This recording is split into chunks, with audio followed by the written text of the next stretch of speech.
en el que un conde descubre que la arrogancia es en ocasiones su peor cochero. Sevilla, primavera de 1815. El chocolate caliente se le derramó entero sobre la camisa. No fue culpa suya, o eso se diría a Gabriel Alejandro Montalvo, séptimo conde de Valcárcel durante los próximos 40 años, cada vez que alguien le pidiera que contara cómo empezó todo. Fue culpa de la mujer del patio. Pero vayamos por partes, porque una historia como esta merece que se cuente con el debido respeto al desastre. La mañana había amanecido dorada y fragante, como suelen amanecer las mañanas sevillanas cuando Dios está de buen humor y ha decidido que el aire huela a azahar y a tierra mojada, solo para recordarle al mundo que Sevilla es su obra favorita. La finca Valcárcel, 200 hectáreas de tierra bermeja, olivos centenarios y pura sangre andaluza, bullía con la actividad habitual. Los mozos de cuadra lustraban arneses con la dedicación de monjes puliendo reliquias. Los palafreneros ejercitaban a los potros bajo el sol temprano, y el mayordomo, don Perfecto, apellido que nadie en la finca encontraba ni remotamente apropiado, corría de un lado a otro con su libreta de cuentas pegada al pecho, como si fuera las sagradas escrituras y él, su último profeta. Gabriel observaba todo desde el balcón de la casa señorial, su taza de chocolate en la mano derecha, una pierna cruzada sobre la otra, con la elegancia perezosa de quien sabe que el mundo lo está mirando y no piensa devolverle el favor.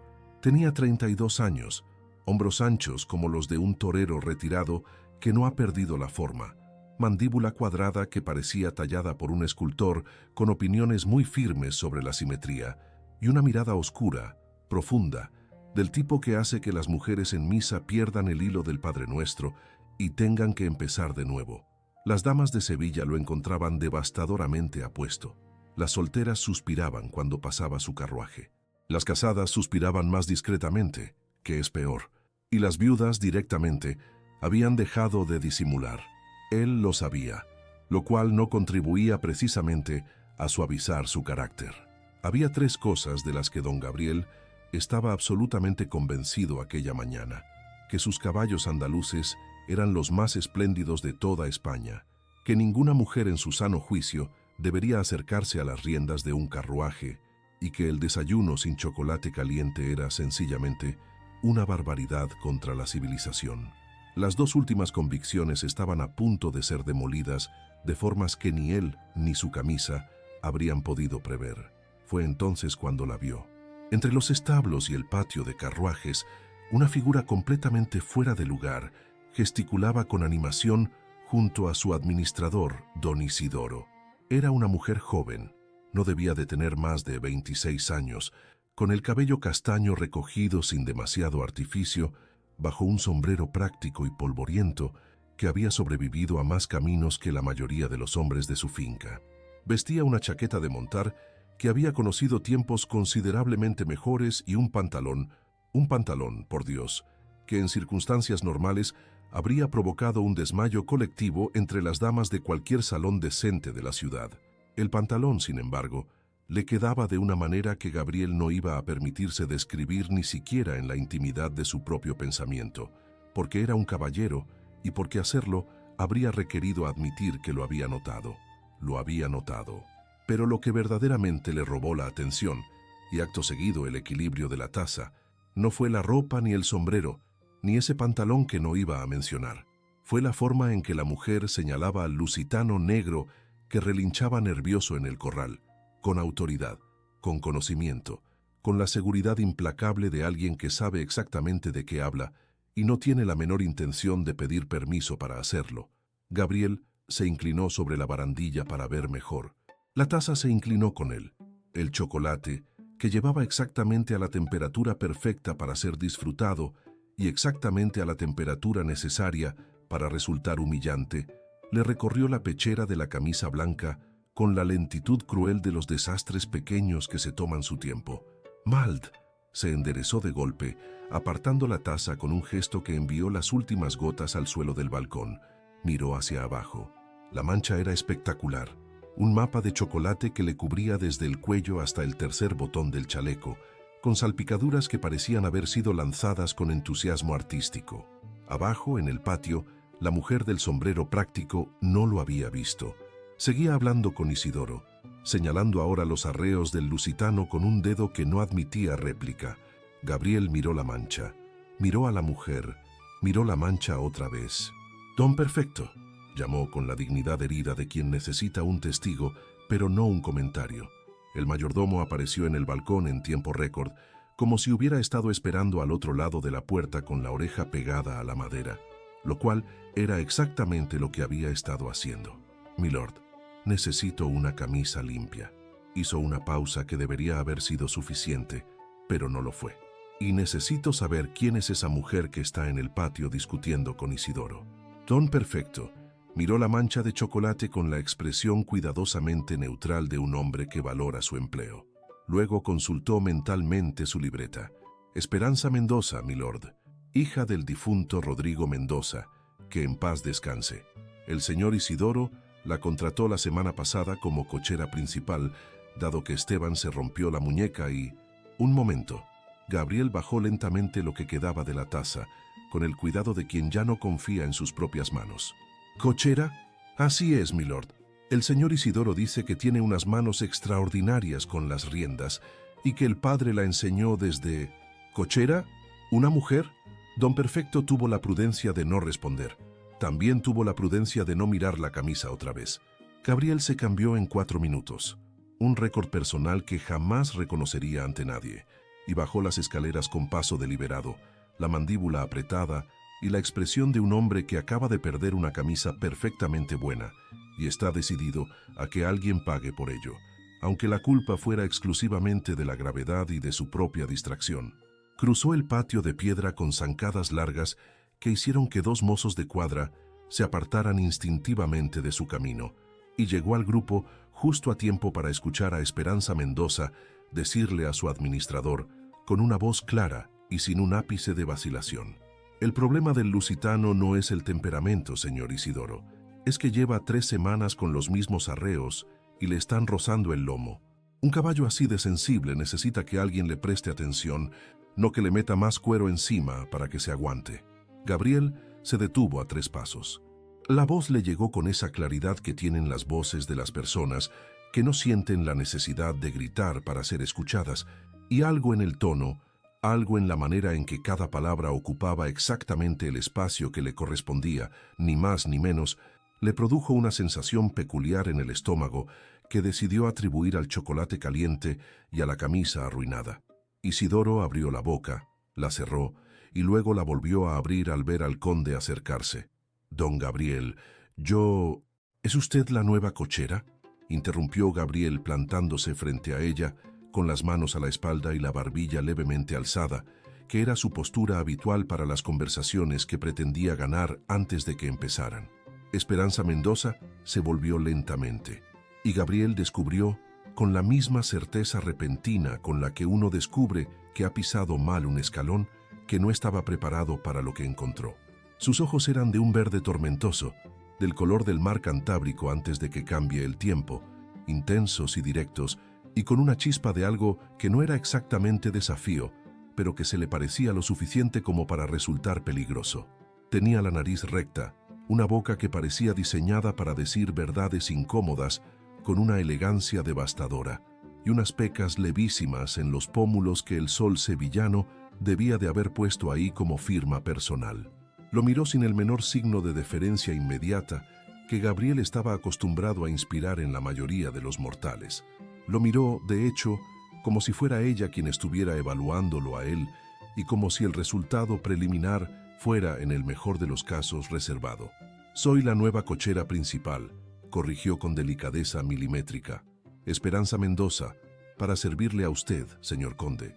«Qué curiosa presentación», dijo Gabriel recorriéndola con una mirada evaluadora que, si hubiera sido honesto consigo mismo, tenía más de fascinada que de desdeñosa. «En mis tierras, los cocheros son hombres. En las mejores cuadras de Jerez también, hasta que no lo son», respondió ella sosteniendo la mirada sin que le temblara ni una pestaña. «El duque de Arcos lleva 12 años con una mujer al frente de sus carruajes de gala. No ha tenido un accidente en todo ese tiempo». «El duque de Arcos», dijo Gabriel con tono suave, Tiene fama de tomar decisiones extravagantes y de llegar siempre a su destino, milord. Hubo un silencio breve. Un mozo de cuadra que estaba fingiendo reparar un arnés a 3 metros de distancia contuvo la respiración. Otro, detrás de la puerta del establo, dejó de barrer para escuchar con la concentración de quien presencia algo que va a contar esta noche en la taberna. Gabriel sonrió. No fue una sonrisa amable. Fue la sonrisa lenta y calculada de un hombre acostumbrado a que el último golpe fuera siempre suyo, y que la usaba como quien desenfunda un arma, con precisión y sin advertencia. Veo que tiene usted mucha opinión para alguien que acaba de pisar mi finca. Y veo que usted tiene mucho juicio para alguien que aún no me ha visto trabajar, respondió Esperanza, y añadió, tras una pausa perfectamente calculada, que habría hecho llorar de envidia a cualquier actriz de teatro. Milord, otro silencio. Esta vez, incluso el lusitano negro pareció atender, girando las orejas hacia ellos como quien sigue un duelo particularmente interesante. Gabriel inclinó levemente la cabeza. Sintió que algo se le aflojaba en el pecho, algo que llevaba mucho tiempo apretado sin que él lo supiera, como un nudo que no sabías que tenías hasta que alguien tira del hilo equivocado. Isidoro, dijo sin apartar los ojos de ella, esta semana revisaremos los contratos de personal, y se marchó sin otra palabra, con la camisa nueva impecable y el chocolate frío en algún rincón del balcón y la incómoda certeza de que aquella mujer de ojos verdes, lengua afilada y pantalón escandaloso iba a ser, como mínimo, un inconveniente extraordinariamente interesante. Y lo más irritante de todo era que mientras cruzaba el patio de vuelta hacia la casa señorial con paso firme y expresión impenetrable, descubrió que estaba sonriendo. De verdad, sin ninguna razón que un hombre sensato pudiera justificar. Y antes de continuar con lo que pasó después entre Gabriel y Esperanza, porque créanme, esto apenas comienza, necesito pedirles algo desde el corazón. Si esta historia ya los tiene intrigados, si quieren saber qué va a pasar con este conde orgulloso y esta mujer que no le tiene miedo a nada, regálenme un like, suscríbanse al canal y activen la campanita para no perderse ni un solo capítulo. Y si conocen a alguien que ame las historias de amor tanto como nosotros, compártanle este video. Cada like, cada comentario, cada vez que comparten, nos ayudan a seguir creando estas historias que tanto disfrutamos hacer para ustedes. Ahora sí, volvamos a Sevilla porque lo que viene no se lo van a querer perder. Lo que ocurrió a continuación fue, según diría después Don Perfecto a su esposa, el momento en que la finca Valcárcel dejó de ser aburrida para siempre. 3 días después de la llegada de Esperanza, el conde recibió la visita de Sir Edmund Whitmore, distinguido caballero inglés, socio comercial del difunto padre de Gabriel y hombre cuya opinión sobre la cría andaluza podía abrir o cerrar las puertas de los mercados de Londres.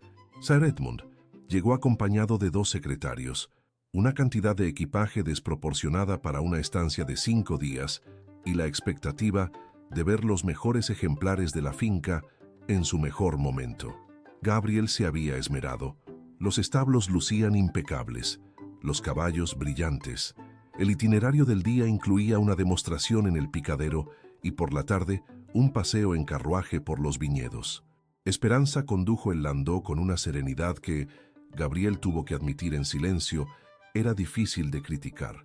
Los caballos respondían a sus manos con una fluidez casi insultante. Sir Edmund, que entendía de caballos, no pudo evitar inclinarse hacia Gabriel durante el paseo y murmurar: «Su cochera tiene un don poco común, Valcárcel». «Es temporal», respondió Gabriel, aunque sin demasiada convicción. La tarde transcurrió sin incidentes hasta que no fue así. Habían tomado el camino viejo que bordeaba el río, cuando uno de los caballos de tiro tropezó con una piedra oculta entre la hierba alta. No fue el tropiezo lo que causó el problema, sino el pánico subsiguiente del animal y el movimiento brusco que volcó lateralmente el estribo izquierdo del carruaje justo cuando Sir Edmund se disponía a descender para estirar las piernas. El inglés cayó hacia un lado con un grito ahogado. El costado izquierdo del landó golpeó el talud de tierra con un crujido seco. En el silencio que siguió, Gabriel saltó del carruaje antes de que el polvo terminara de asentarse. Sir Edmund estaba en el suelo, consciente pero claramente dañado. la pierna izquierda doblada en un ángulo que no prometía nada bueno. «Hay que llevarlo al médico», exclamó uno de los secretarios. «El doctor Fuentes está en la ciudad». Isidoro, que seguía a caballo, miró el camino con cara de funeral. «El camino principal está cortado por las obras del acueducto. Hay que ir por el sendero del molino, pero es estrecho y con las curvas del... Yo lo llevo». La voz venía de arriba. Esperanza ya había descendido del pescante y estaba desenganchando el caballo más tranquilo de los dos, con movimientos rápidos y precisos. «Ese sendero tiene 6 curvas ciegas y 2 bajadas con gravilla suelta», dijo Gabriel. «Es impracticable para un carruaje. Para un carruaje con 4 ruedas y conductor mediocre, sí». Esperanza no levantó los ojos mientras terminaba el desenganche. «Yo conozco ese sendero de memoria. Mi padre lo hizo conmigo 100 veces. Con el landó aligerado de un par de caballos y la velocidad adecuada, llegamos en menos de media hora. No voy a confiar la vida de un huésped a una... ¿A una qué?». Lo miró entonces, los ojos verdes, quietos y directos como dagas. «A una mujer, o a la única persona aquí que sabe cómo sacar ese carruaje por ese sendero sin matar a nadie». Un quejido de Sir Edmund terminó el debate. «Suba», dijo Gabriel entre dientes, y antes de que nadie pudiera reaccionar, él mismo ayudó a cargar al inglés en la parte trasera del landó y trepó junto a él para sostenerlo. «Si algo sale mal, señorita Mendoza, yo mismo la despido en persona». «Si algo sale mal», respondió ella desde el pescante tomando las riendas, «tendrá usted cosas más urgentes de las que preocuparse. Agárrese, milord», y arrió. Lo que siguió fueron 26 minutos que Gabriel Alejandro Montalvo, 7º conde de Valcárcel, nunca olvidaría mientras viviera, en el que el orgullo de un conde descubre que tiene pies de barro y otras revelaciones igualmente incómodas. El sendero del molino no era, técnicamente hablando, un camino. Era más bien la sugerencia de un camino, una franja de tierra apisonada entre la vegetación que zigzagueaba ladera abajo, como si hubiera sido trazada por alguien con prisa y ningún respeto por la geometría. Gabriel lo conocía de vista. Nunca se le había ocurrido llevarlo en carruaje, ni en sueños. Esperanza lo tomó sin dudar un instante. Los caballos, reducidos a 2, el más sereno y el más obediente, respondieron a sus manos como si pudieran leerle el pensamiento. En las curvas ciegas, ella frenaba con una anticipación que desafiaba cualquier explicación racional. En las bajadas de gravilla, soltaba las riendas con una precisión milimétrica para dejar que los cascos encontraran su agarre natural. No era temeridad, era conocimiento. Era el tipo de destreza que no se aprende en un libro ni se improvisa en una tarde. Gabriel sostenía la cabeza de Sir Edmund con un brazo y la barandilla del carruaje con el otro, y descubrió, en algún punto entre la tercera curva y la cuarta, que había dejado de apretar los dientes. No porque tuviera menos miedo, sino porque ya no lo tenía. Llegaron al portón del doctor Fuentes en 23 minutos, un récord que, como diría más tarde Isidoro, ni el mismísimo Esteban en su mejor día habría podido igualar. Hasta Walsiska, la sala de espera de la casa del médico, olía a hierbas secas, cera de velas y el café perpetuamente recalentado que la señora Fuentes ofrecía a todo el que cruzara el umbral, independientemente de sus ganas de tomarlo. Gabriel estaba sentado en una silla que crujía con cualquier movimiento y que parecía diseñada específicamente para incomodar a hombres de más de 6 pies. Su corbatín estaba aflojado. Su chaqueta, con una mancha de polvo rojo en el hombro izquierdo, que don Perfecto encontraría posteriormente inadmisible. Esperanza estaba en el otro extremo de la sala, sentada con la espalda recta, bebiendo el café que la señora Fuentes le había puesto en la mano antes de que pudiera rechazarlo. Había un mechón de cabello castaño que se le había escapado del sombrero durante el trayecto y que le caía sobre la mejilla izquierda con una obstinación irritantemente encantadora. Gabriel miró hacia el techo. «¿Cuánto tiempo lleva usted en Sevilla?», preguntó, porque el silencio empezaba a resultarle más incómodo que ella. 8 meses. Esperanza no levantó los ojos de la taza. «¿Y antes?». «Jerez, Cádiz, donde hubiera trabajo». Hizo una pausa. «Mi padre era maestro de cuadra. Fui aprendiendo con él desde que era pequeña». «Un maestro de cuadra», repitió Gabriel. no puede permitirse lecciones de conducción avanzada. No. Ella levantó por fin los ojos y había en ellos algo que no era exactamente hostilidad, sino algo más afilado, la fatiga de quien ha tenido que justificarse demasiadas veces. Pero puede permitirse 1000 horas de práctica en caminos que ningún señorito se dignaría tomar. Y resulta que eso sirve de más. El silencio que siguió fue de otro tipo. «Ha dicho señorito», observó Gabriel. «He dicho milord todo el día. Creo que me merezco una pequeña concesión». Gabriel sintió algo moverse en su pecho. No supo identificarlo con exactitud. Optó por el momento por ignorarlo. «¿Por qué decidió usted postularse para cochera principal?», preguntó. «Es una posición infrecuente para una mujer. Y también lo es que un conde con sus caballos y sus tierras tenga la cochera en peores condiciones que las posadas de tercera categoría», respondió ella sin malicia, como quien constata un hecho. «Vi el anuncio de Isidoro en el mercado. Necesitaba el trabajo. Tengo las habilidades». No me pareció una ecuación complicada. Y la cuestión de las convenciones sociales. Las convenciones sociales no pagan el alquiler, milord. Gabriel abrió la boca, la cerró, y luego, para su propio asombro, se descubrió reprimiendo algo que en cualquier otro hombre habría llamado sin vacilar una sonrisa. «Tiene usted», dijo al fin, «una opinión extraordinariamente firme para alguien cuya posición en la finca sigue siendo provisional». «Y usted tiene», replicó ella con una calma perfecta que desmentía cualquier temor, «un prejuicio extraordinariamente sólido para alguien que acaba de ver cómo llegó al médico en tiempo récord. Empate, diría yo». Otro silencio. Afuera, en la calle de Sevilla, una campana sonó 3 veces.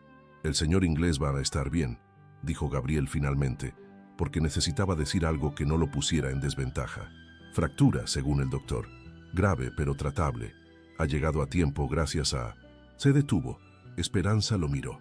«Gracias a usted», terminó él con la expresión de alguien que está tragando algo muy grande por un conducto bastante estrecho. Ella inclinó levemente la cabeza. «Gracias por decirlo, milord. No es generosidad, es honestidad». Hizo una pausa. «Soy muchas cosas desagradables, señorita Mendoza, pero no soy mentiroso». «Eso», dijo ella, mirándolo con aquellos ojos de color tormenta, «es más de lo que puede decirse de la mayoría de los hombres de su posición. Es un buen comienzo». Sir Edmund Whitmore pasó 5 días en casa del doctor Fuentes antes de poder ser trasladado con comodidad. Durante esos 5 días, Gabriel se descubrió encontrando razones para pasar por la consulta con más frecuencia de lo estrictamente necesario. No era para ver al inglés, o al menos no solo. Esperanza iba cada mañana, porque había sido ella quien lo había traído, y porque tenía, según explicó sin que nadie se lo preguntara, sentido de la responsabilidad hacia las cosas que empiezo. Solía llegar antes que Gabriel, solía irse después, y en los ratos de espera, si él también estaba presente, mantenían conversaciones que no se parecían a ninguna de las que Gabriel había tenido en los últimos años con ninguna mujer. Ella no lo adulaba, no bajaba los ojos, no cambiaba el tema si él ponía cara de no estar de acuerdo con algo, le rebatía, le corregía, le informaba con una paciencia ligeramente irónica de cosas sobre caballos y carruajes que él creía saber y que, resultaba, no sabía tan bien como pensaba. Era extraordinariamente irritante. Era también lo más entretenido que le había ocurrido en años. El 5.º día, Sir Edmund los encontró a ambos en la sala de espera enfrascados en una discusión sobre la tensión óptima de las riendas en terreno inclinado, y los observó durante un momento con la expresión satisfecha de alguien que acaba de resolver un puzzle. «Valcárcel», dijo desde el umbral apoyado en sus muletas de madera, «tiene usted muy buenas tierras, unos caballos magníficos y una cochera que podría ganar una apuesta a cualquier hombre de Andalucía. Me marcho con la intención de firmar el acuerdo». Gabriel lo miró. «¿El acuerdo?» «El de los caballos, sí». Sir Edmund sonrió con la serenidad de quien ha visto suficiente mundo para saber lo que está mirando. «Aunque intuyo que en unos meses no será lo más interesante que haya firmado usted». Y se marchó cojeando hacia el carruaje, dejando a Gabriel con una pregunta sin respuesta y a Esperanza mirando con atención repentina y fingida la pared de enfrente. De regreso a la finca, En el landó que Esperanza conducía con su acostumbrada serenidad, Gabriel estuvo tentado varias veces de decir algo. La tarde caía sobre los campos sevillanos con esa luz dorada y lenta que hace que todo parezca más importante de lo que es, o exactamente tan importante como debería ser. «Señorita Mendoza», dijo al fin. «Milord, su contrato en la finca ya no es provisional». Una pausa. «¿Es eso lo que llama usted una disculpa?» «Es lo que llamo un reconocimiento», respondió él con cuidado. «Es un buen comienzo», repitió ella, y aunque Gabriel no podía ver su cara desde el interior del carruaje, habría apostado cualquier cosa a que había una sonrisa en la comisura de aquella boca testaruda. El landó siguió rodando hacia Valcárcel entre los olivos y la luz oblicua del atardecer, y Gabriel Alejandro Montalvo, séptimo conde, arrogante criador de andaluces y hombre convencido de que sus opiniones rara vez lo traicionaban, tuvo la incómoda y estimulante certeza de que su vida perfectamente ordenada acababa de salirse, de manera irremediable, de la carretera que él había planeado. Y lo más perturbador de todo era que, por primera vez en mucho tiempo, no le importaba demasiado a dónde podría llevarlo la nueva, en el que el conde descubre que espiar a sus propios empleados tiene consecuencias imprevistas. Había, en la finca Valcárcel, una ventana del despacho señorial que ofrecía una vista perfecta del patio de carruajes. Gabriel lo supo siempre, por supuesto. Era su despacho. Pero hasta la llegada de Esperanza Mendoza, esa ventana había sido, fundamentalmente, una fuente de luz y no mucho más. En las 2 semanas que siguieron al incidente del doctor Fuentes, la ventana adquirió una relevancia narrativa nueva. No es que el conde espiara a su cochera, eso habría sido impropio. Lo que ocurría era que en ciertos momentos del día, digamos a las 8 de la mañana, cuando ella sacaba al lusitano negro al patio, o a las 5 de la tarde cuando revisaba los arreos con una concentración que hacía fruncir levemente la frente, Gabriel encontraba que la contemplación del exterior favorecía notablemente su capacidad de redactar correspondencia comercial. Era, en todo caso, una cuestión de inspiración. Don Perfecto tenía sus sospechas, pero era, ante todo, un hombre sabio. El asunto se volvió más complicado el martes, en que Gabriel decidió que necesitaba, con urgencia, inspeccionar personalmente el estado de los arneses del carruaje grande. No los había inspeccionado él mismo en 10 años.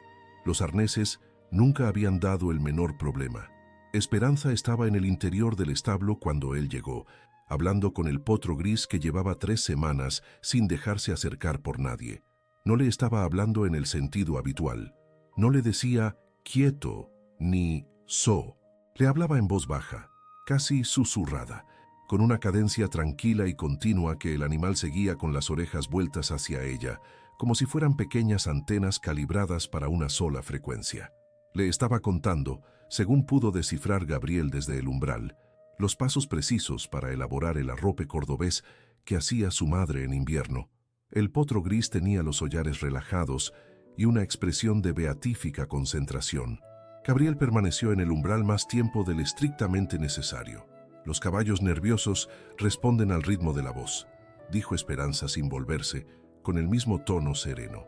No al contenido. Podrías recitarle el inventario de la bodega y el efecto sería idéntico. ¿Cómo sabía que estaba ahí? La bota izquierda de su bota derecha cruje en el tercer tablón del umbral desde hace semana y media. Le vendría bien un zapatero. Gabriel miró su bota con una expresión que, en cualquier otro contexto, habría sido cómica. Venía a revisar los arneses, anunció con una dignidad recién reconstruida. Están en el extremo izquierdo, milord. Esperanza le ofreció una breve sonrisa de costado. En perfecto estado, los revisé esta mañana. Hubo un silencio en el que ambos fingieron que la situación era completamente ordinaria. Su padre, dijo Gabriel, porque necesitaba decir algo y los arneses ya no eran una excusa viable. ¿Le enseñó también a tratar con caballos difíciles? La pregunta la encontró desprevenida, lo cual era, descubrió él, enormemente satisfactorio. Mi padre me enseñó todo lo que sé, respondió ella más despacio. Los caballos, los caminos, los tiempos. Murió cuando yo tenía 17 años, un infarto, muy rápido. Hizo una pausa que no era tristeza exactamente, sino la forma en que la tristeza lleva tiempo convirtiéndose en algo más sólido, más manejable. Después me ocupé de mi madre. Ella enfermó de la memoria poco después. Estuvo 6 años sin reconocerme. Murió el año pasado. Gabriel no respondió inmediatamente. No era hombre dado a las condolencias fáciles, y ella no parecía necesitarlas. ¿Y sus estudios?, preguntó en cambio. ¿Qué estudios? Una mujer con su capacidad de observación y su facilidad para el razonamiento, dijo midiendo las palabras, ¿podría haber aspirado a algo más que ser cochera? Lo interrumpió ella sin acritud. Aspiré, milord. Tenía intención de ingresar en la Escuela de Ingeniería Mecánica de Madrid cuando mi padre murió. Había conseguido una beca. Tuve que rechazarla. Silencio. Lo siento, dijo Gabriel, y se sorprendió siendo completamente sincero. No lo siente, respondió Esperanza con serenidad. No me conocía, pero es amable al decirlo. ¿La subestima usted a la amabilidad? No, la sitúo correctamente. El potro gris dio un paso hacia ella, y ella levantó la mano para que lo oliera sin apresurar el movimiento. La amabilidad que viene de quien no te conoce es cortesía.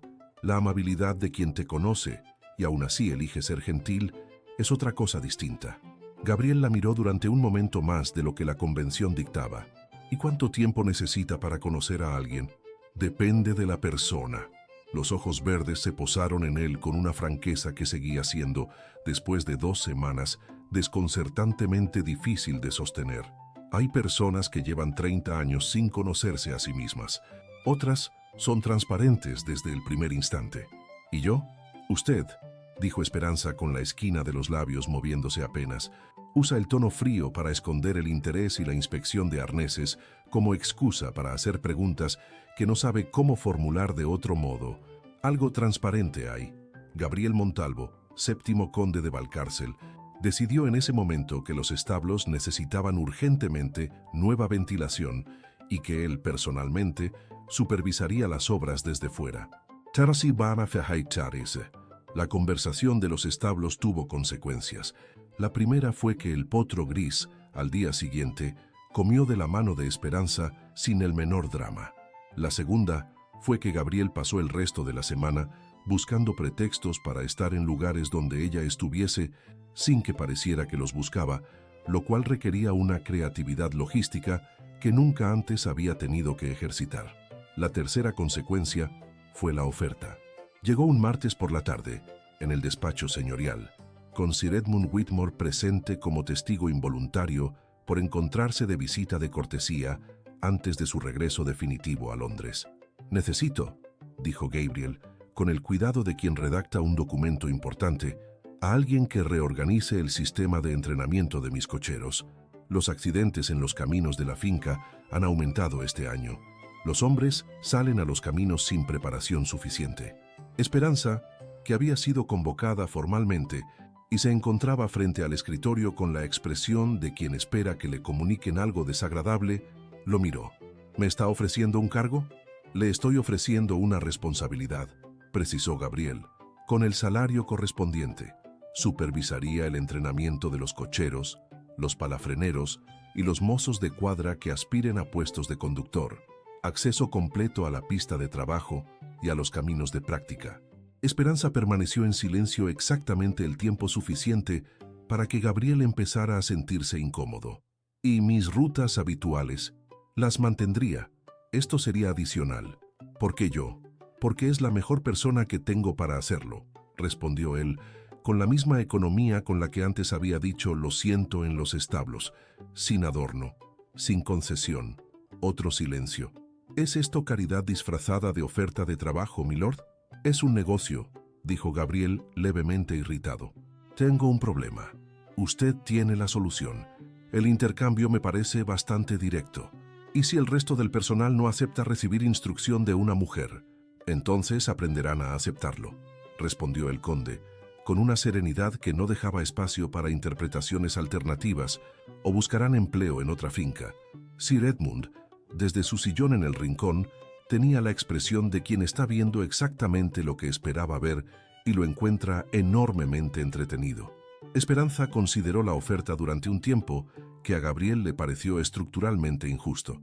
Acepto, dijo al fin, pero con condiciones. Naturalmente, Primera, cualquier queja del personal me la comunica usted directamente, sin intermediarios que puedan desvirtuar el mensaje. Segunda, tengo autoridad para rechazar a cualquier candidato que no reúna las condiciones mínimas, independientemente de quién lo haya recomendado. Hizo una breve pausa. Tercera, si esto no funciona, regreso a mis rutas sin que el fracaso afecte a mi contrato como cochera. El riesgo es suyo también, milord, no solo mío. Gabriel la miró durante un momento. Trato hecho, dijo, y cuando Esperanza salió del despacho, Sir Edmund bebió un largo sorbo de su jerez y comentó, sin que se lo pidiera nadie: va usted a tener problemas muy interesantes en el futuro, Valcárcel, en el que aparece un fantasma del pasado y el conde descubre que tiene instintos que desconocía poseer. La Feria de Primavera de Sevilla era, según sus organizadores, una celebración de la tradición andaluza, el comercio honrado y la convivencia entre vecinos.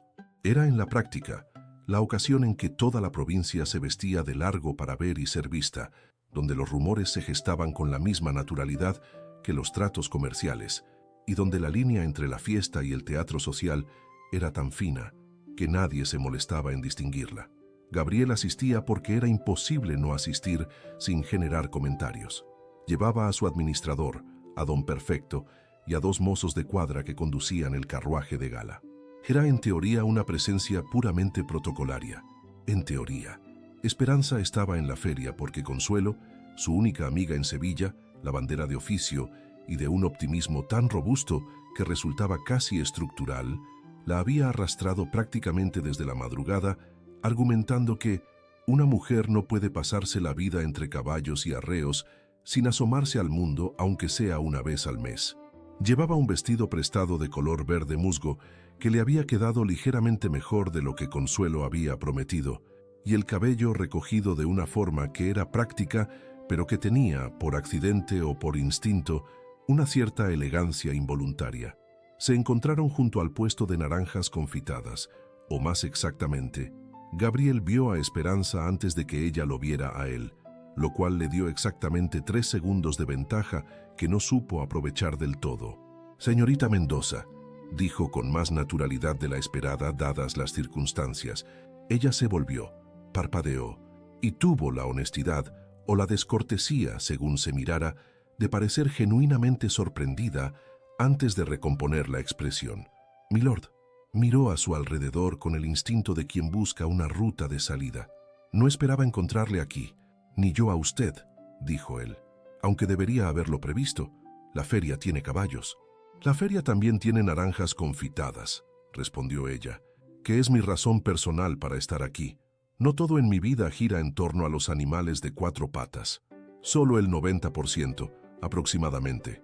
Consuelo, que había estado fingiendo examinar una tira de encaje con una concentración que no engañaba a nadie, intervino con el entusiasmo de quien lleva tiempo esperando una oportunidad. «¿Es usted el señor conde?» «Consuelo Rivas, para servirle. Esperanza me habla mucho de usted». «Consuelo», dijo Esperanza con el tono de quien desearía que la tierra se la tragara con una cierta urgencia. «Solo cosas profesionales, naturalmente», añadió Consuelo con una sonrisa que era todo lo contrario de inocente. Gabriel miró a Esperanza. «¿Solo profesionales?» «Solo profesionales», confirmó ella, con una sequedad que habría helado el Guadalquivir en agosto. Los 3 se encontraron caminando juntos por el pasillo central de la feria, circunstancia que ninguno había planificado exactamente, pero que tampoco nadie interrumpió, mientras Consuelo iba señalando puestos con el entusiasmo enciclopédico de quien conoce cada rincón del mercado. Gabriel escuchaba a Esperanza explicarle a su amiga las diferencias entre 2 tipos de arreos expuestos en un puesto de guarnicionería, y tuvo la sensación extraña, ligeramente desorientadora, de que estar en una feria multitudinaria en compañía de una cochera y su amiga lavandera era, contra todo pronóstico razonable, la mejor tarde que había tenido en varios meses. Fue entonces cuando lo vio, o más exactamente, fue entonces cuando vio a quien veía Esperanza. Al otro lado del pasillo, junto al puesto de cintas y lazos, había un hombre de unos 30 años, bien plantado, con el uniforme parcial de oficial de caballería retirado, chaqueta con galones, botas altas y el aire de quien está acostumbrado a resultar atractivo sin hacer demasiado esfuerzo para ello. Cuando sus ojos se cruzaron con los de Esperanza, algo cruzó el rostro de ella. No exactamente miedo, no exactamente tristeza, sino la expresión particular de quien reconoce una herida antigua que pensaba haber olvidado mejor de lo que la había olvidado. Esperanza. El hombre se acercó con una sonrisa que tenía demasiada confianza para el contexto. ¿Cuánto tiempo? Estás distinta. Muy bien, Rodrigo. La voz de ella era plana, controlada, de una cortesía que no cedía ni un milímetro. No sabía que estuvieras en Sevilla. Acabo de llegar, asuntos de familia. Sus ojos recorrieron brevemente a Gabriel con la evaluación rápida de quien también entiende de jerarquías. ¿Tú, señor? Mi empleadora, dijo Gabriel antes de que Esperanza pudiera responder, y el tono era de una amabilidad perfecta que no dejaba espacio para ninguna interpretación alternativa. Gabriel Montalvo, conde de Valcárcel, y usted es Rodrigo Fuentes de la Vega. El otro hombre extendió la mano con aplomo. Teniente retirado. Conozco a Esperanza desde hace años. Éramos buenos amigos. Consuelo, desde su posición a 2 pasos, soltó algo que podría haber sido una tos o podría haber sido un comentario muy comprimido. «Qué agradable», dijo Gabriel, con la calidez exacta de un bloque de mármol en enero. «En ese caso, supongo que ya sabe usted que la señorita Mendoza tiene una agenda muy exigente y poco tiempo libre para conversaciones imprevistas». Rodrigo sonrió, sin acobardarse del todo. Esperanza siempre ha sabido organizarse. La miró a ella directamente, ignorando el tono. «¿Podríamos hablar? 5 minutos. Solo tú y yo». Hubo una pausa. «No creo que tengamos nada de qué hablar, Rodrigo», dijo Esperanza, y la voz era tranquila, pero había una decisión en ella que no admitía réplica. «Pero si alguna vez lo hubiera, ya sé dónde encontrarte. Que disfrutes de la feria». Y se volvió con una naturalidad tan perfecta que Gabriel tardó 2 segundos en reaccionar y seguirla, con Consuelo pegada a sus talones. Caminaron en silencio durante un trecho. «¿Un buen amigo?», preguntó Gabriel al fin. «Una mala decisión de juventud», respondió Esperanza sin dramatismo. «Cuando mi padre murió, decidió que yo tenía demasiado peso emocional para lo que él necesitaba en aquel momento». Una pausa breve. Tenía 17 años y acababa de quedarme sin familia, lo cual, en efecto, no es el momento más ligero de la vida de una persona. Gabriel no respondió inmediatamente. Sintió algo moverse en su pecho, más caliente que el interés y bastante más incómodo que la simple irritación. «Es usted», dijo al fin, «la persona más fuerte que he conocido». Esperanza se detuvo. Lo miró con una expresión que él no supo descifrar del todo. «No me conoce suficientemente para decir eso, milord». «Sé suficiente», respondió él. «Sé que perdió a su padre con 17 años y no se rindió. Sé que cuidó a su madre sola durante 6 años sin pedir ayuda. Sé que llegó a Sevilla sola, consiguió un trabajo que ninguna mujer había tenido antes en esta provincia, y en 3 semanas reorganizó mis establos mejor que nadie en 10 años». Hizo una pausa. «Y sé que acaba de cerrarle la puerta en la cara a alguien que le hizo daño con una elegancia que la mayoría de los duquesas que conozco envidiaría». Un silencio largo y cálido. Consuelo, prudentemente, había descubierto que un puesto de flores a su derecha requería atención inmediata. «Es usted», dijo Esperanza lentamente, «mucho más observador de lo que aparenta, milord. Tengo una ventana con muy buenas vistas al patio de carruajes», dijo él antes de poder contenerse.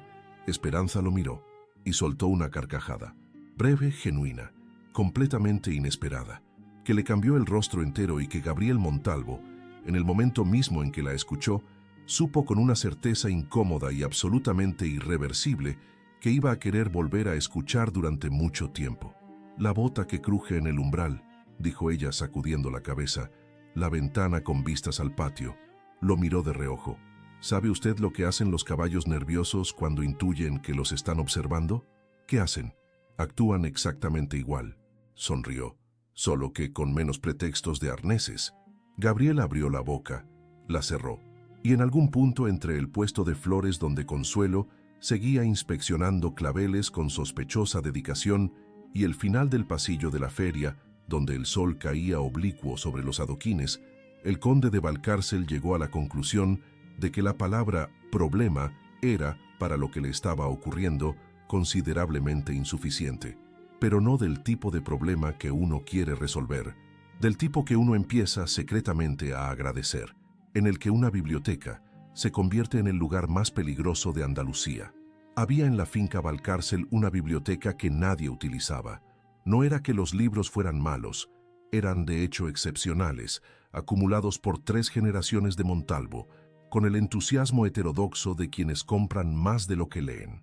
El problema era que la biblioteca estaba en el ala norte, donde en invierno entraba una corriente que hacía que la lectura resultara menos una actividad intelectual que una prueba de resistencia, y en verano, curiosamente, era el único rincón fresco de toda la casa. Gabriel la utilizaba en agosto para escapar del calor. El resto del año permanecía en ese silencio particular de los espacios que guardan conversaciones que nadie ha tenido aún. Fue Esperanza quien entró en ella un miércoles por la tarde de finales de mayo.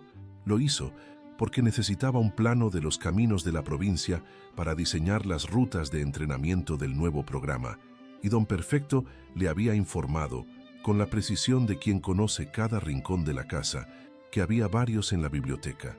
En el tercer estante desde la izquierda, en la sección de geografía, junto a un atlas flamenco del siglo anterior, que no debería tocarse sin guantes blancos. Los planos estaban exactamente donde don Perfecto había dicho. Gabriel también. Estaba sentado en el sillón de cuero junto a la ventana, con un libro abierto sobre la rodilla que, según pudo apreciar Esperanza, llevaba en la misma página desde hacía tiempo suficiente para que la luz de la tarde hubiera cambiado de ángulo apreciablemente. No sabía que la biblioteca estaba ocupada, dijo ella, deteniéndose en el umbral. No lo estaba. Gabriel cerró el libro sin marcarlo. Hasta ahora, había algo diferente en el tono. No era el registro habitual de empleador ni el filo cortés que usaba cuando necesitaba poner distancia. Era algo más próximo a lo que Esperanza había vislumbrado brevemente en la feria, en el momento en que él había dicho «sé suficiente» con esa economía desconcertante. Ella cruzó la biblioteca hasta el tercer estante y encontró los planos con la eficiencia práctica que lo caracterizaba todo en ella. Pero en lugar de marcharse, que habría sido lo razonable, lo correcto, lo que dictaban tanto el protocolo como el sentido común, los extendió sobre la mesa central y comenzó a examinarlos. «El camino del molino no aparece», observó. «Es demasiado antiguo para los cartógrafos modernos», respondió Gabriel, levantándose del sillón con la naturalidad de quien no ha decidido conscientemente hacerlo. «Mi padre lo conocía, mi hermano también». La forma en que dijo mi hermano tenía un peso específico que Esperanza reconoció, porque era el mismo peso que tenían ciertas palabras en su propia voz cuando hablaba de su padre. «¿Tiene usted hermanos?», preguntó con cuidado. Tenía. Gabriel se detuvo junto a la mesa a un lado de los planos extendidos. «Diego, mayor que yo en 4 años. Murió hace 5 en una cacería. El caballo resbaló en un terraplén, en una mañana de niebla». Una pausa breve. Era el mejor jinete de la familia, lo cual no le sirvió de nada ese día. Silencio. «Lo siento», dijo Esperanza, y era exactamente el mismo tono con el que él se lo había dicho a ella en la sala de espera del doctor Fuentes. Sin adorno, sin distancia. Gabriel la miró. «Ahora sí lo dice como si lo sintiera de verdad». «Es que ahora sé lo que es», respondió ella simplemente. Se miraron durante un momento sobre los planos de Andalucía, con todas las carreteras de la provincia extendidas entre ellos, como un mapa de todos los lugares a los que podían ir y de todos los que habían dejado atrás.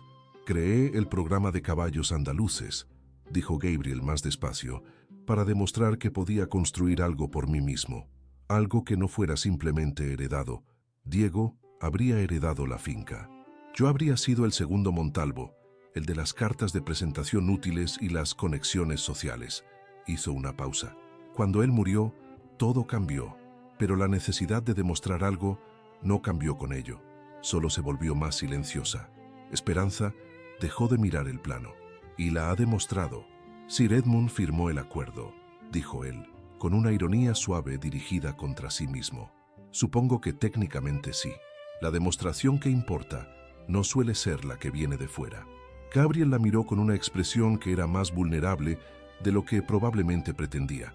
«Eso», dijo, «es o muy sabio o muy incómodo de escuchar. Puede ser las dos cosas.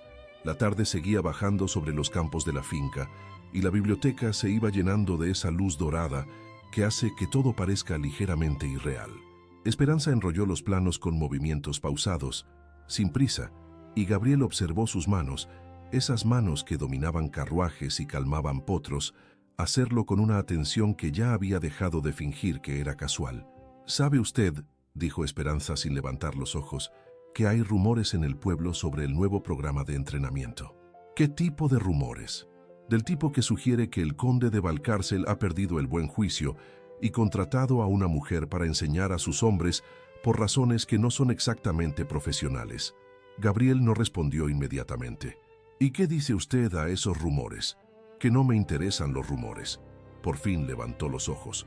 «Lo que me interesa saber es si a usted le importan, porque si en algún momento la presión social le hace reconsiderar». «Señorita Mendoza», dijo Gabriel, con una firmeza que no tenía ninguna duda en ninguno de sus bordes, «llevo 5 años tomando decisiones comerciales que nadie en Sevilla habría tomado y resultando tener razón en todas ellas. Los rumores son, en mi experiencia, el síntoma de que algo interesante está ocurriendo». Ella lo estudió durante un momento. «¿Y qué está ocurriendo?» Silencio. «Eso», dijo él, y había en la voz algo que Esperanza no supo si era valentía o prudencia aplazada. «Es una pregunta para la que todavía no tengo respuesta completa». Esperanza recogió los planos bajo el brazo. «Cuando la tenga», dijo ya desde el umbral, «puede buscarse un pretexto más original que los arneses para comunicármela», y salió, dejando a Gabriel solo en la biblioteca, con la certeza creciente e impaciente de que la respuesta en realidad la tenía desde hacía bastante más tiempo de lo que se había permitido reconocer, en el que una tormenta de verano demuestra ser considerablemente menos tormentosa que ciertos interiores. La primera semana del programa de entrenamiento fue, según Don Perfecto, un estudio interesante en la resiliencia humana bajo condiciones de orgullo herido. Los 5 cocheros asignados al nuevo sistema llegaron el lunes con la actitud de quienes han sido enviados a una clase que no pidieron, impartida por alguien en quien no confían, sobre materias que creen dominar suficientemente. 3 de ellos tenían más de 20 años en la finca. Uno era el sobrino del cocinero. El quinto, llamado Bernabé, tenía 19 años, ningún prejuicio particular y la ventaja de no tener nada que defender. Esperanza los hizo esperar 10 minutos en el patio antes de aparecer. Cuando llegó, no traía discursos. Traía un carruaje cargado, un camino con curvas marcadas con piedras blancas en el terreno de práctica y una pregunta sencilla dirigida al más veterano. ¿Puede decirme cuánto tiempo necesita para detener completamente este carruaje a velocidad máxima antes de la primera curva? El veterano dio una respuesta. Esperanza asintió. Le pidió que lo demostrara y cronometró el resultado con la frialdad de quien no juzga, sino mide. El carruaje se detuvo 1,5 metros después de donde debería. 1,5 metros, dijo Esperanza, sin énfasis. A esa velocidad, en ese margen, el señor Takahara, cuyo nombre había adaptado al contexto con el de un comerciante inglés llamado Mr. Blackmore, habría caído por el talud. Hizo una pausa. No es un error de habilidad, es un error de cálculo, y el cálculo se aprende. El veterano no volvió a protestar en toda la semana. Gabriel observó la primera sesión desde lejos, con la misma negación implícita de la ventana del despacho, pero esta vez no fingía otra cosa. Simplemente miraba. La tormenta llegó el jueves. No fue anunciada. Las tormentas andaluzas de finales de mayo tienen esa costumbre. Asoman por detrás de la sierra con una velocidad que no da tiempo a más que guardar lo que pueda mojarse y buscar techo. En 10 minutos el cielo sobre la finca pasó de azul limpio a una pared de nubes grises con intenciones evidentes. El programa de entrenamiento estaba en la pista exterior cuando empezaron los primeros truenos. Los cocheros recogieron materiales y corrieron hacia los establos. Esperanza fue la última en entrar, empapada ya por las primeras ráfagas, intentando asegurar la portezuela del carruaje de prácticas que el viento había abierto de golpe. Gabriel apareció a su lado sin que nadie lo hubiera llamado. «Yo lo sujeto», dijo. «Tengo los 2 brazos», respondió ella, con el cabello mojado pegado al rostro y los ojos entrecerrados contra la lluvia. «Y yo tengo 20 kilos más», replicó él, poniendo el hombro contra la portezuela. «En ocasiones la física tiene más razón que el orgullo». Juntos aseguraron el carruaje y corrieron al interior del cobertizo de aperos, que era el refugio más cercano. No eran los únicos. 2 mozos de cuadra habían tenido la misma idea, pero al ver al conde entrar con expresión de no querer compañía, encontraron de repente razones urgentes para estar en otra parte. El cobertizo olía a madera húmeda, aceite de arneses y la lluvia que golpeaba el tejado con la intensidad sostenida de las tormentas de verano. Había una lámpara de aceite colgada en el centro que daba una luz amarilla y oscilante. Esperanza se sacudió el agua del cabello con las manos y Gabriel se quitó la chaqueta empapada, colgándola de un gancho con un gesto que era más doméstico que señorial. «¿Siempre aparece usted donde no se le espera?», preguntó Esperanza. «Siempre aparezco donde me parece necesario», corrigió él. «La diferencia es importante». «¿Y era necesario aquí?». Gabriel la miró.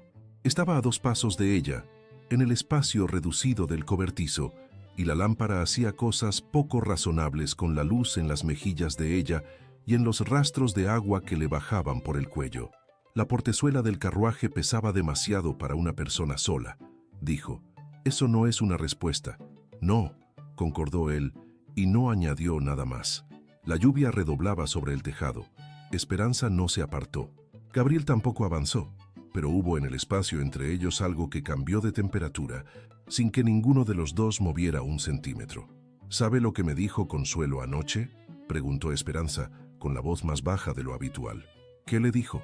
«Que los hombres que observan desde lejos lo hacen porque tienen miedo de lo que encontrarían si se acercaran». «Consuelo», dijo Gabriel, «tiene una perspicacia que debería tributar por ella. Tiene razón, ¿verdad?». Una pausa. «En parte», respondió él. «El miedo existe, pero no es al encuentro». La miró con esa directness que ella ya reconocía como la señal de que estaba a punto de decir algo que no acostumbraba a decir. «Es a lo que viene después del encuentro, a lo que se mueve cuando ya no hay distancia que lo contenga». Esperanza levantó los ojos hacia los suyos. «¿Y eso le parece malo?». Gabriel levantó la mano lentamente, con la misma deliberación con que ella misma se acercaba a los potros nerviosos, sin prisa, sin brusquedad, y apartó el mechón mojado que le caía sobre la mejilla izquierda.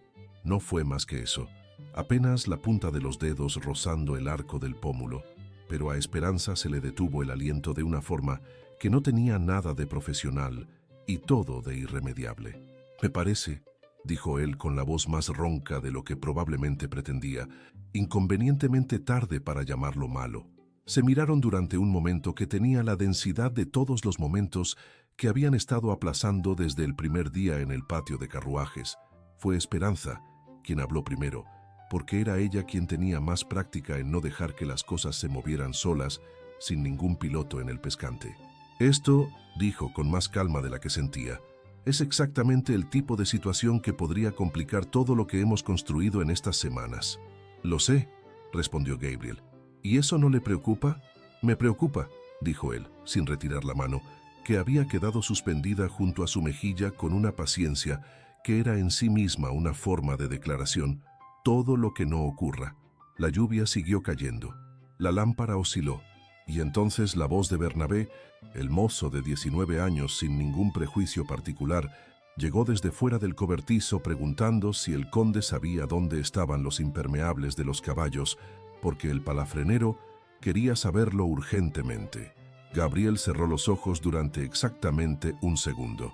«En el armario del fondo», respondió, con una compostura que era en sí misma una obra de arte menor. Bernabé se alejó.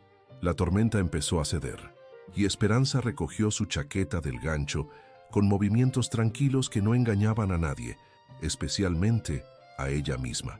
«Cuando la lluvia pare», dijo en el umbral, «hay una ruta del Camino del Norte que necesito revisar para el programa.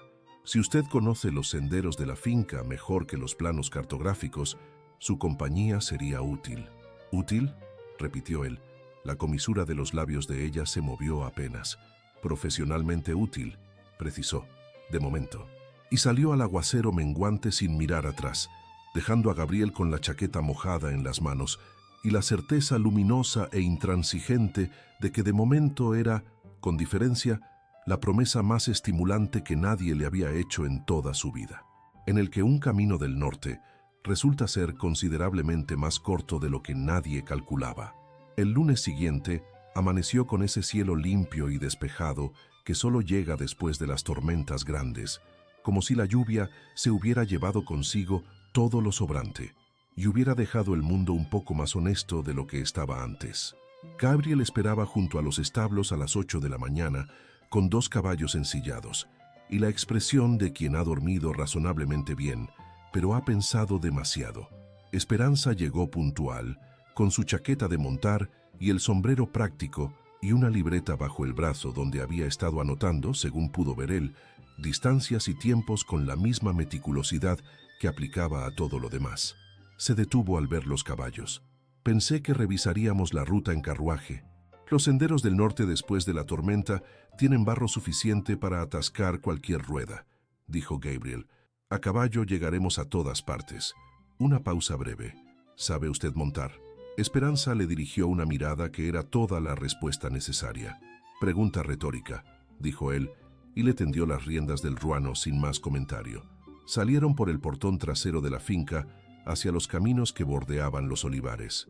Gabriel conocía cada sendero de aquella tierra, con la familiaridad de quien creció en ella, antes de que le importara conocerla, que es la manera más completa de conocer cualquier lugar.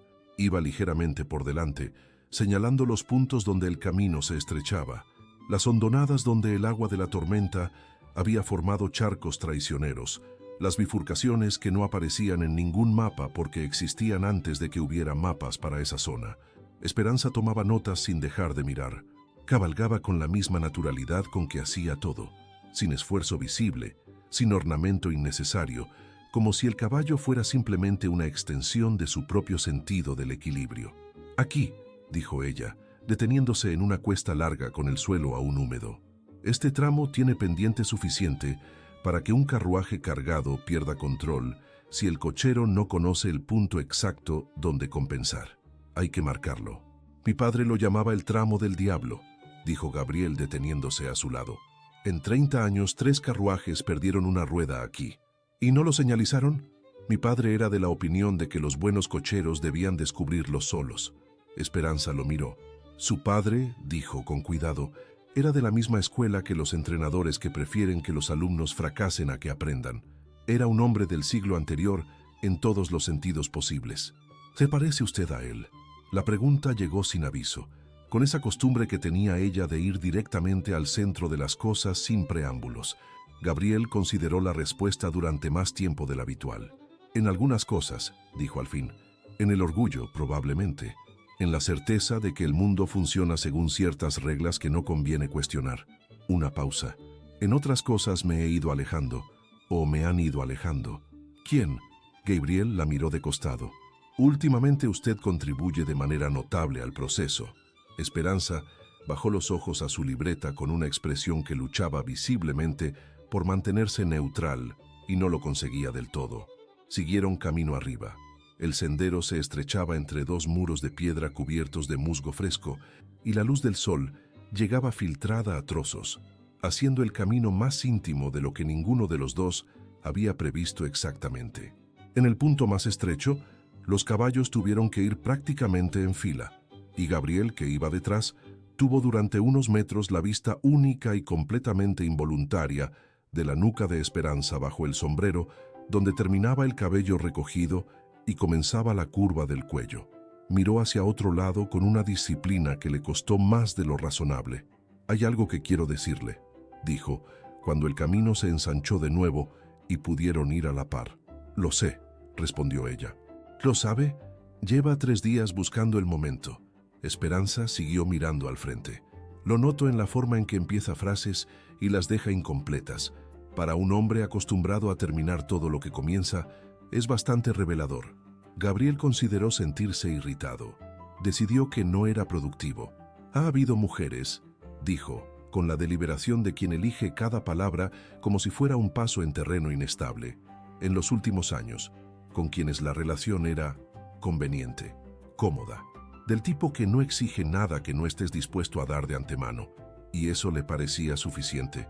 «Me parecía razonable», lo cual supongo dice todo lo necesario sobre el estado en que estaba.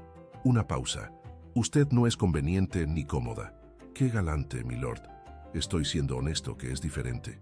El tono tenía algo que no era exactamente dureza, sino la concentración de quien hace un esfuerzo que no acostumbra a hacer.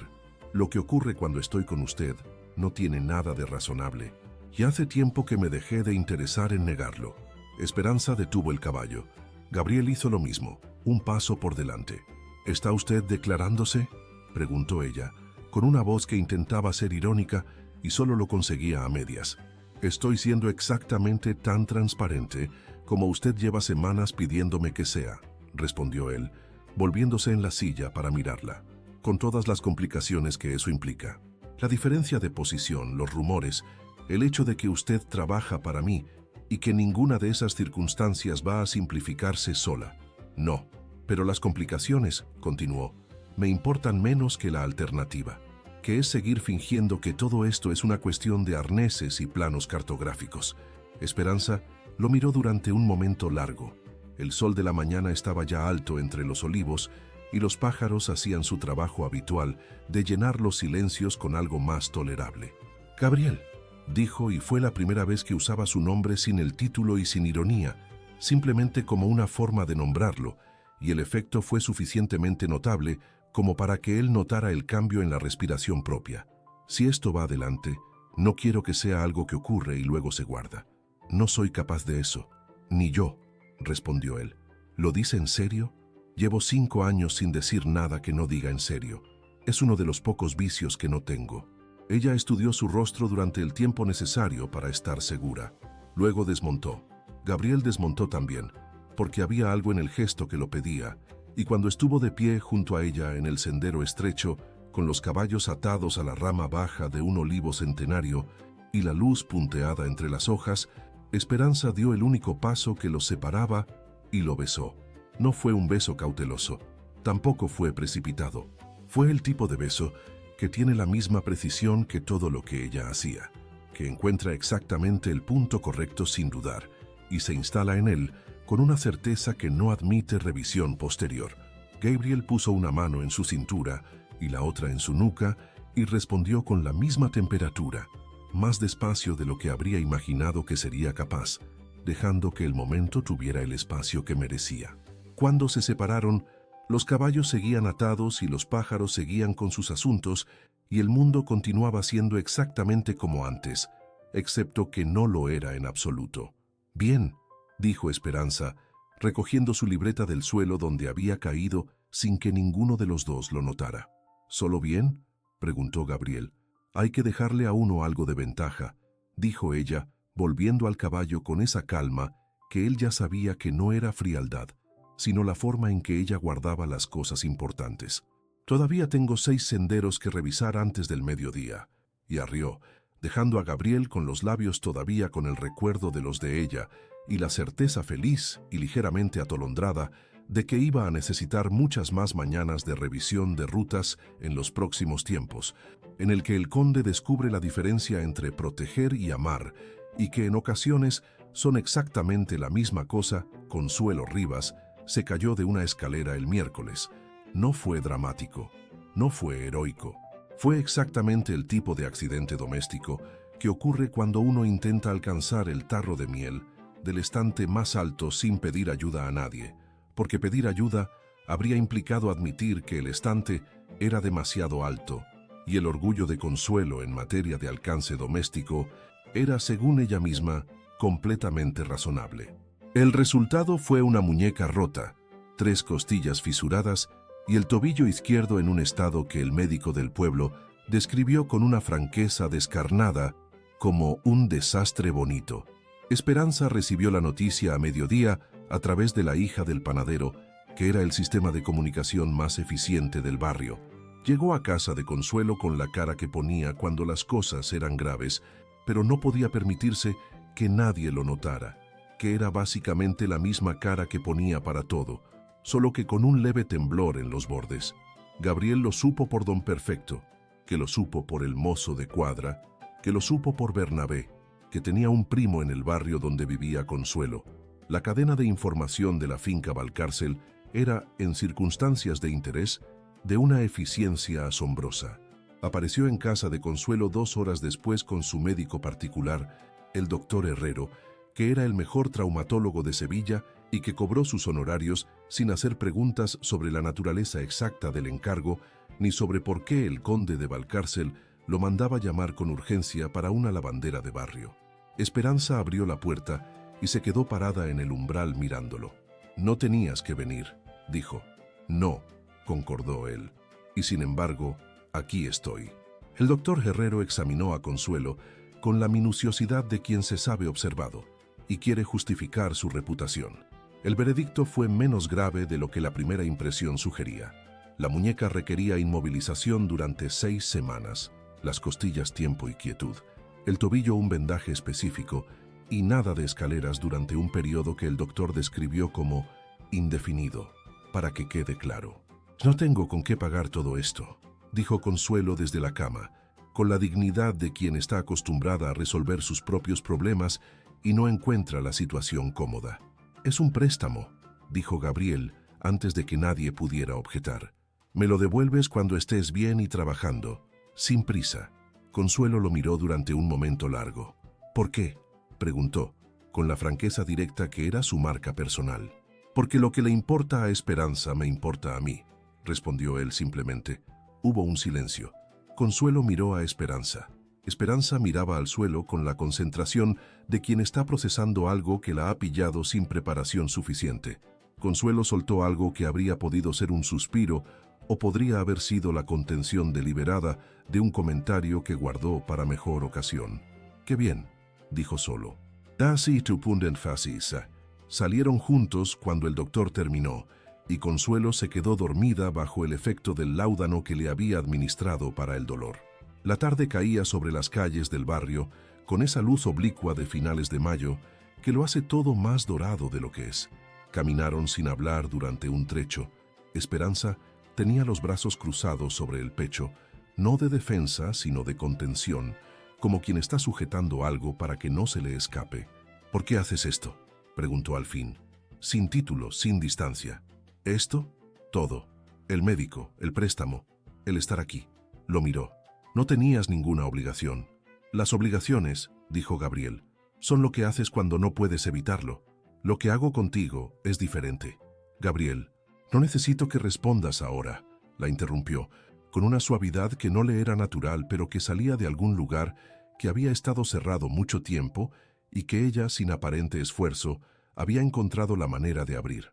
«Solo necesito que sepas que estoy aquí, que lo estaré, y que eso no tiene condiciones ni fecha de caducidad». Esperanza se detuvo frente al portal de la casa de Consuelo, donde la hiedra crecía por la pared con esa tenacidad verde e irreductible de las cosas que nadie planta, pero que encuentran su lugar de todos modos. Lo miró durante un momento, que tenía dentro todo lo que llevaba guardando desde el Sendero del Norte y antes del Sendero del Norte, desde la sala del doctor Fuentes y la biblioteca y el cobertizo de la tormenta. «Entra», dijo. La habitación que Consuelo le prestaba cuando se quedaba tarde en el barrio era pequeña y sencilla, con una ventana que daba al patio interior donde había una higuera que olía a verano. Gabriel entró y esperó de pie mientras Esperanza encendía la lámpara con manos que no temblaban, porque ella nunca dejaba que sus manos temblaran, pero que se movían con una lentitud que era otra cosa. Cuando se volvió, él estaba a 2 pasos. «Tengo miedo», dijo ella, con la honestidad directa que era el único idioma en el que sabía hablar cuando las cosas importaban de verdad. No del esto, sino de lo que viene después, de quererlo demasiado. «Ya es demasiado tarde para no quererlo», respondió él, levantando la mano para apartar el mechón eterno de la mejilla izquierda con el mismo gesto del cobertizo, solo que esta vez no se detuvo ahí. La besó despacio, con una paciencia que no le era habitual, pero que aprendió en ese momento, porque había cosas que merecían ser tratadas con el cuidado con el que ella trataba los potros nerviosos. Sin prisa, sin brusquedad, dejando que la confianza llegara sola. Esperanza puso las manos en su pecho y luego en sus hombros y respondió con esa precisión suya que encontraba siempre el punto exacto, y el beso se fue volviendo más hondo y más quieto al mismo tiempo, como los buenos caminos que se estrechan sin volverse difíciles. Cuando la levantó, ella no protestó. Cuando la dejó sobre la cama estrecha con la colcha de lunares de Consuelo, tampoco.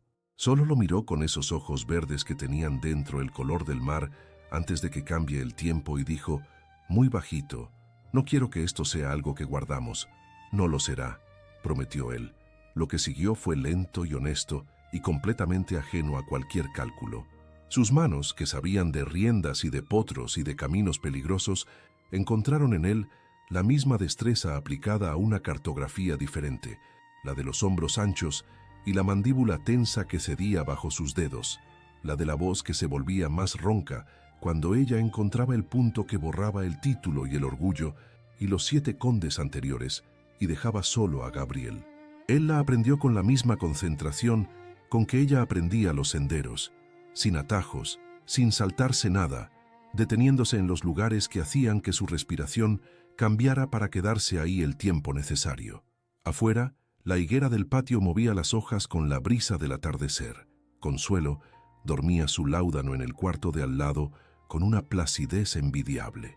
Y en la habitación pequeña, con la ventana abierta y la lámpara baja, 2 personas que habían pasado semanas hablando de todo, excepto de esto, finalmente se dijeron la verdad de la única manera en que algunas verdades pueden decirse del todo. Después, en el silencio cálido que siguió, Esperanza tenía la cabeza en el pecho de Gabriel, y él le pasaba la mano por el cabello con una lentitud que no tenía ningún destino excepto el de seguir haciéndolo. «Hay algo que debo decirte», dijo ella. «¿Otro miedo?» «Una noticia». Levantó los ojos hacia él. «Recibí una carta la semana pasada, del conde de Rondilla. Organiza una carrera de carruajes en Madrid el mes que viene. Abierta», dice el anuncio, «sin restricciones de participación». Gabriel la miró. «Sin restricciones de ningún tipo». Una pausa. «Quiero participar». El silencio que siguió fue de un tipo específico, el de alguien procesando algo que tiene varios niveles simultáneos. «Madrid», dijo Gabriel.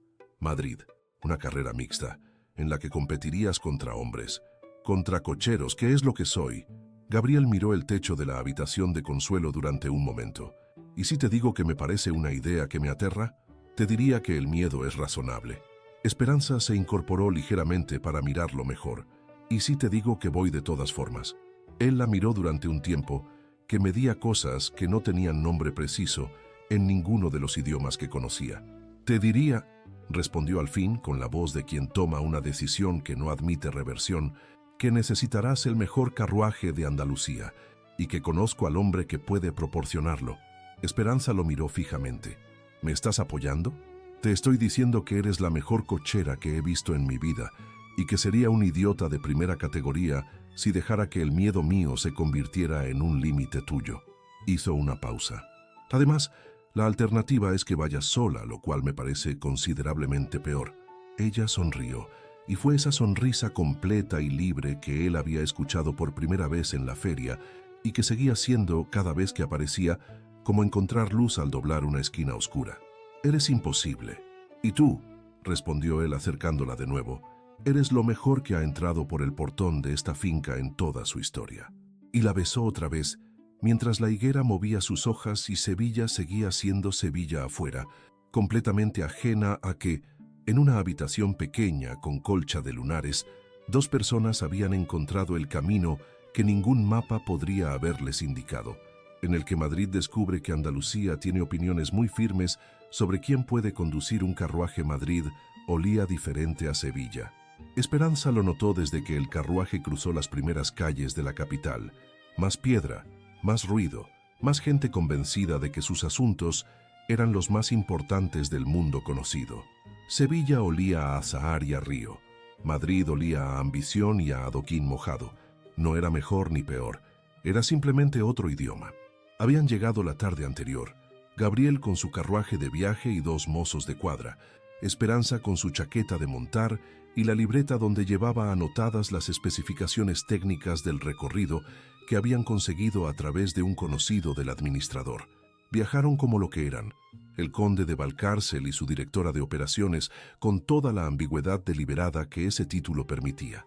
lo que ocurría entre ellos en los tramos de silencio del viaje, o en los momentos en que él le señalaba algo por la ventana y sus hombros se rozaban sin que ninguno de los dos se apartara, era asunto que pertenecía a los dos solos.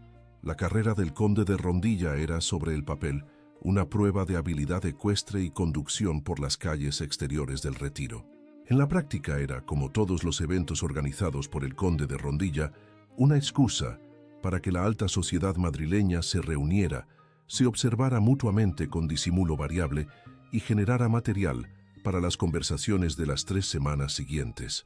Había 12 participantes inscritos, 11 hombres, y Esperanza Mendoza. Su nombre en la lista había producido, según les informó el secretario de Rondilla con una incomodidad visible, cierta sorpresa en algunos círculos. Lo que eso significaba exactamente se hizo evidente a la mañana siguiente, cuando llegaron al punto de salida y 3 de los participantes se separaron del grupo para acercarse a Gabriel con la expresión específica de quienes van a decir algo que creen que van a poder decir. El primero, un hombre de mediana edad con patillas considerables y el apellido compuesto que en Madrid funcionaba como tarjeta de presentación, fue directo al punto. Valcárcel. Una palabra. 2 si hace falta, respondió Gabriel con la cordialidad de temperatura cero que reservaba para estas ocasiones. La mujer que ha inscrito usted. El hombre no bajó la voz, lo cual fue un error de cálculo. Esto es una competición seria, no un espectáculo de circo. Gabriel lo miró durante un momento. Mi directora de operaciones, dijo con una precisión quirúrgica, tiene más horas de conducción en caminos reales que la suma de sus 3 mejores cocheros. Si su preocupación es la seriedad de la competición, le sugiero que la dirija hacia sus propias posibilidades de terminar el recorrido. El hombre de las patillas considerables abrió la boca.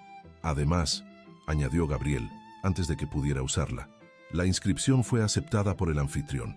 Si tiene objeciones al respecto, el conde de Rondilla está a 20 metros a su izquierda. No me haga perder más tiempo. Los 3 se alejaron. Esperanza, que había escuchado el intercambio desde el pescante, donde revisaba los arreos del carruaje de competición, el mejor de la finca Valcárcel, reforzado y aligerado según sus especificaciones exactas, bajó la vista hacia los arneses con una expresión que controlaba mejor de lo que era justo. No necesitaba que hicieras eso, dijo cuando él se acercó. Lo sé, respondió Gabriel. Lo hice porque quise. Van a hablar. Llevan semanas hablando. No ha cambiado nada de lo que importa. Se detuvo junto al carruaje y la miró desde abajo con el sol de Madrid pegando en sus ojos castaños. ¿Cómo están los arreos? Perfectos. Una pausa. Gracias. El carruaje es mío. Tengo interés en que llegue entero. Esperanza lo miró con la expresión que usaba cuando sabía que estaba siendo deliberadamente prosaico para no serlo. El carruaje, dijo, o la persona que lo conduce. Gabriel sostuvo la mirada sin moverse. Las 2 cosas, respondió, y fue exactamente tan romántico como él era capaz de ser en público, que era más de lo que habría sido 6 semanas antes y suficiente para que ella lo entendiera perfectamente. Fue entonces cuando apareció Rodrigo. No era un participante. Estaba entre los espectadores, vestido con su chaqueta de oficial retirado, y encontró a Esperanza con esa facilidad de quien ha localizado previamente lo que busca. Se acercó con la sonrisa de los encuentros que uno decide presentar como casualidades. «Qué sorpresa verte aquí», dijo. «En Madrid, además, subiendo en el mundo. Rodrigo». La voz de Esperanza era plana como una carretera recta, participando en una carrera de hombres. Hizo un gesto que pretendía ser admirativo y tenía más de condescendiente de lo que calculaba. Siempre fuiste valiente, o temeraria, dependiendo de cómo se mire. Depende de quién mire, efectivamente. Esperanza. El tono cambió, bajó. He pensado mucho en lo que ocurrió. Fui un cobarde. Tenía 22 años y no supe estar a la altura. Pero han pasado años y... Rodrigo, lo interrumpió ella, con una paciencia que no era suavidad. Tienes razón en que eras un cobarde. Y tienes razón en que han pasado años. Lo que no tienes razón es en pensar que el tiempo cubre esas cosas automáticamente.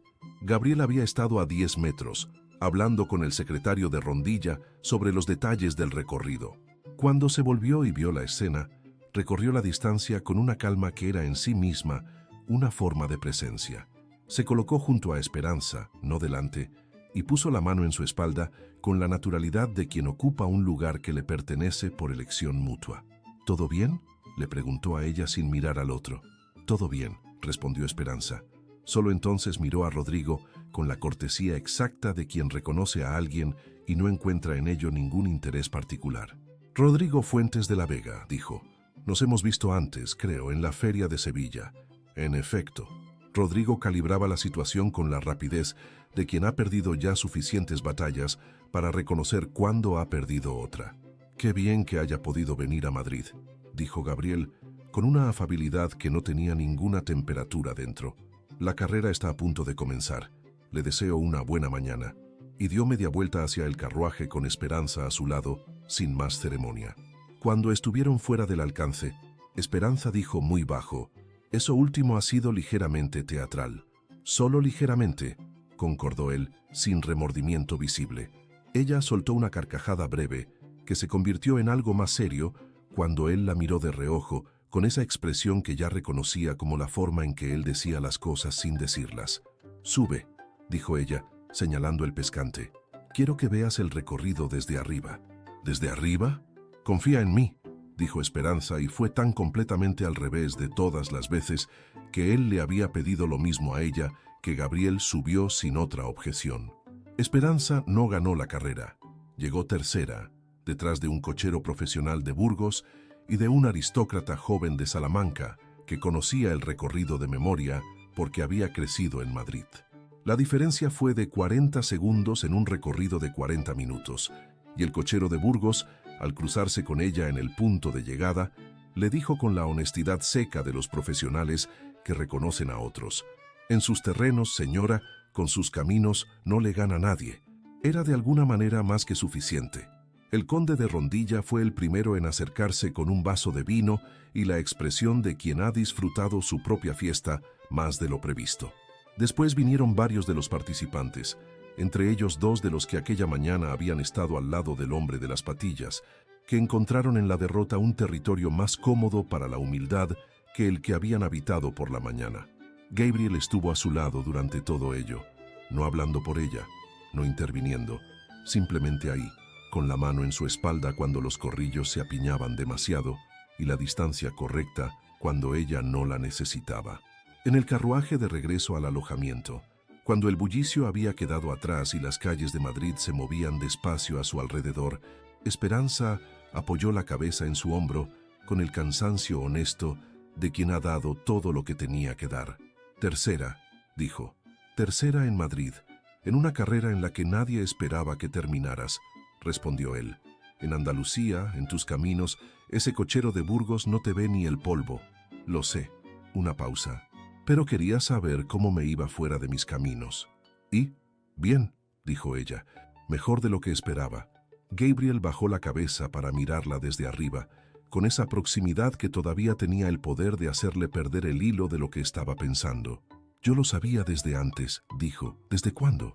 «Desde el tramo del diablo, creo. O desde la sala del doctor Fuentes, o desde el patio de carruajes el primer día». Una pausa. «Depende de qué es lo que sabía exactamente». Esperanza levantó los ojos hacia él. «¿Y qué sabías?» Gabriel la miró durante un momento con esa honestidad sin adorno que era la única forma en que sabía decir las cosas que importaban. «Que ibas a cambiar todo», respondió, «y que no iba a querer que parase». En el que el séptimo conde de Valcárcel descubre que rendirse en determinadas circunstancias es la decisión más inteligente que ha tomado en su vida, volvieron a Sevilla un martes de principios de junio. La finca Valcárcel los recibió como siempre, con el olor a tierra roja y olivo, el sonido de los caballos en los establos y don Perfecto en el portón con su libreta y la expresión de quien ha gestionado varios días de ausencia con una competencia que no requería comentario. «Todo en orden, milord», informó, y luego miró a Esperanza y añadió, con la neutralidad cuidadosa de quien sabe exactamente lo que está pasando, pero no considera que sea asunto suyo: «Bienvenida, señorita Mendoza. El potro gris ha preguntado por usted». «¿Ha preguntado?», repitió ella. «Se ha puesto nervioso cada tarde a la hora en que usted acostumbra a visitarlo», precisó don Perfecto, con total seriedad. Yo lo interpreto como una pregunta. Esperanza sonrió y se fue directamente a los establos, que era la respuesta que el Potro Gris y ella consideraban adecuada. Gabriel la observó alejarse y luego miró a don Perfecto. ¿Algo más? Ha llegado correspondencia, dijo el mayordomo entregándole un sobre lacrado. Del padre de su señoría. La carta del conde padre era, como todas sus comunicaciones, breve hasta la descortesía y directa hasta el hueso. Había llegado a sus oídos, escribía, que Gabriel había llevado a una empleada a Madrid en representación de la finca, que dicha empleada había participado en una carrera pública, que en Sevilla se hablaba, que esperaba una explicación antes de que acabara la semana. Gabriel leyó la carta 2 veces, la dobló y la guardó en el bolsillo de la chaqueta. Luego fue a los establos. Esperanza estaba con el Potro Gris, exactamente como don Perfecto había predicho. El animal tenía la cabeza baja y los hollares relajados, y ella le hablaba en voz baja sobre algo que Gabriel no alcanzó a escuchar, porque se detuvo en el umbral con la cautela aprendida de los tablones que crujen. «Sé que estás ahí», dijo ella sin volverse. Lo suponía. Entró y apoyó los brazos en la valla del box. «Tengo una carta de mi padre. ¿Qué dice?» «Que en Sevilla se habla». Una pausa. «De Madrid, de la carrera, de ti». Esperanza le pasó la mano por el cuello al potro, que cerró los ojos con una satisfacción de lo más indigna. «¿Y eso te preocupa?» «Me ocupa», distinguió Gabriel. «Que me preocupe depende de lo que decidas tú». Ella se volvió entonces. Lo miró con esa expresión frontal que era su manera de decir que estaba prestando atención completa. «¿Qué quieres decir?» Gabriel salió del umbral y entró en el espacio del establo con la misma decisión que había aprendido a aplicar a las cosas que importaban, sin rodeos, sin pretextos de arneses ni planos cartográficos. «Mi padre va a venir a Sevilla el mes que viene. Cuando lo haga quiero presentarte, no como directora de operaciones». Una pausa en la que midió cada palabra. «Como la mujer con la que tengo intención de casarme, si ella está de acuerdo». El Potro Gris levantó la cabeza. Esperanza no dijo nada durante un tiempo que a cualquier otro hombre le habría resultado insoportable, pero que Gabriel, que había aprendido a leer sus silencios, reconoció como el tipo en que ella ordenaba las cosas antes de hablar. «Eso es una propuesta de matrimonio», dijo al fin. «Es lo que acabo de decir, sí, en un establo». «Estás más cómoda en un establo que en ningún otro sitio», respondió él, con una lógica que era completamente suya. «Me pareció más honesto que un salón». Esperanza lo miró durante otro momento. «¿Y qué pasa con los rumores, con tu padre, con la diferencia de posición y todo lo que dijiste en el Sendero del Norte sobre las complicaciones?» «Siguen existiendo», dijo Gabriel. «Ninguna de esas cosas ha desaparecido». Se acercó hasta quedar a un paso de ella, en el espacio reducido entre la valla y la pared, con el olor a heno y cuero y caballo, que era el olor de todo lo que ella era. «Pero llevo semanas descubriendo que las complicaciones que vienen de estar contigo son considerablemente más tolerables que la simplicidad de no estarlo. Y en algún punto, eso dejó de ser una observación y se convirtió en una conclusión. Una conclusión. Tú misma me dijiste que soy un hombre que termina lo que empieza». Esperanza abrió la boca, la cerró, y luego hizo algo que Gabriel no esperaba. Se echó a reír, un sonido breve y genuino que le salió antes de poder sujetarlo. «Eres el hombre más peculiar que he conocido en mi vida», dijo. «¿Es un sí o es un rodeo?»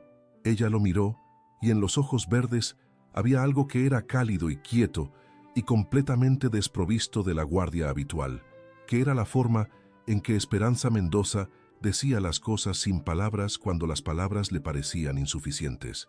«Es un sí», dijo, «con condiciones, naturalmente. Primera, mi trabajo sigue siendo mío.